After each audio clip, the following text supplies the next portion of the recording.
Licik, Amerika Serikat memanfaatkan konflik Cina-India.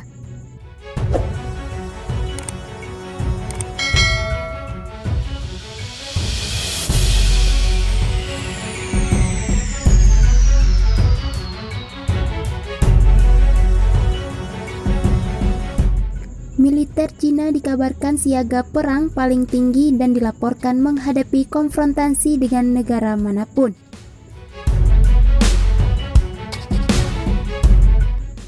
Tentara Pembebasan Rakyat Tiongkok saat ini memiliki kesiapsiagaan perang yang sangat tinggi di semua lini, seperti yang dikatakan pakar militer Cina.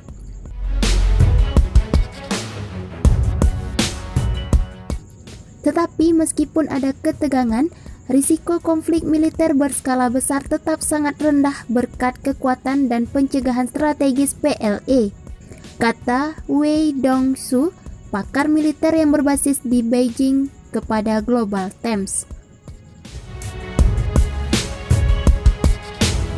Menurut Wei, Amerika Serikat tidak mungkin berbaris ke garis depan sendiri.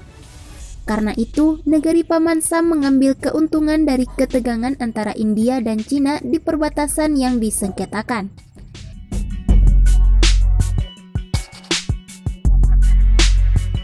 Sumber-sumber intelijen Barat juga menyampaikan Cina dalam posisi siap perang. Melansir Global Times, mulai Rabu 1 Mei 2020, selama 5 hari, Badan Keselamatan Maritim Cina mengumumkan PLA menggelar latihan militer di perairan Kepulauan Xisha di Laut Cina Selatan dekat Vietnam.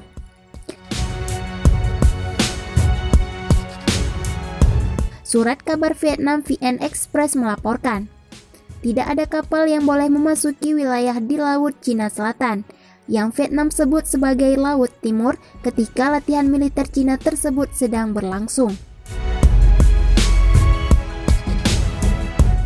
Sebelumnya, Cina Military Online dalam laporannya pada Jumat 26 Juni 2020, pekan lalu menyebutkan, Komando Selatan Angkatan Laut PLA mengirim kapal perusak dan fregat untuk melakukan operasi maritim di Laut Cina Selatan pada 18 Juni.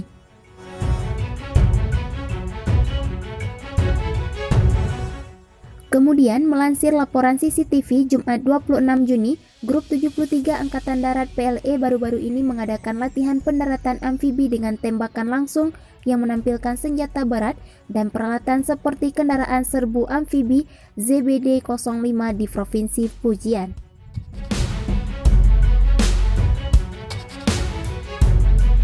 Ketegangan yang meningkat di Indo-Pasifik membuat Australia mendongkrak anggaran pertahanan sebesar 40% selama 10 tahun ke depan, yang berfokus pada kawasan tersebut.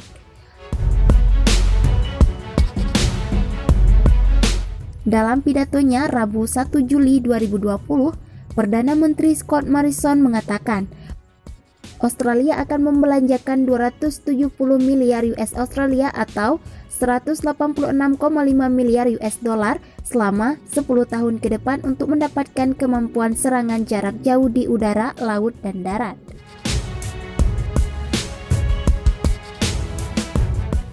Mengutip Reuters, Morrison menyebutkan Australia juga akan mengalihkan fokus militernya ke kawasan Indo-Pasifik. Kami ingin Indo-Pasifik bebas dari paksaan dan hegemoni. Kami menginginkan sebuah wilayah di mana semua negara besar dan kecil bisa terlibat secara bebas satu sama lain dan dipadu oleh aturan dan norma internasional, kata Morrison.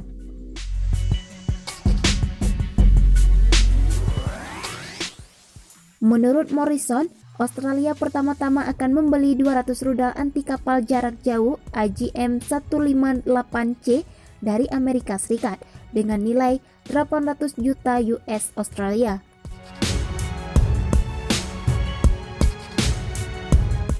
Negeri Kanguru juga akan mengembangkan rudal hipersonik yang bisa terbang setidaknya 5 kali kecepatan suara. Ketegangan atas klaim teritorial meningkat di seluruh wilayah Indo-Pasifik, seperti yang kita lihat baru-baru ini di perbatasan yang disengketakan antara India dan Cina di Laut Cina Selatan dan di Laut Cina Timur, ujar Morrison.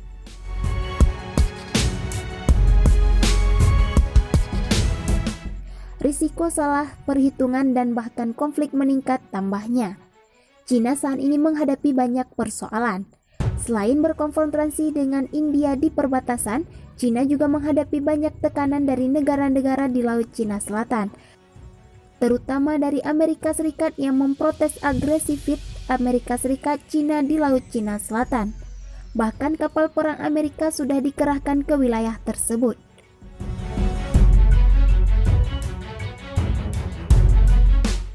Pemerintah Cina memang tak tahu akal. Bagaimana tidak, mereka mengklaim 80% Laut Pasifik Selatan hanya berdasarkan peta histori kejayaan masa lalu dinasti Qing. Sontak negara-negara yang kena klaim peta jebot dinasti Qing terutama Asia Tenggara meradang. Tak ayal, kali ini Cina harus berhadapan dengan banyak negara akibat ulahnya itu. Pembahasan negosiasi terkait kode etik Laut Cina Selatan terhenti selama pandemi virus corona.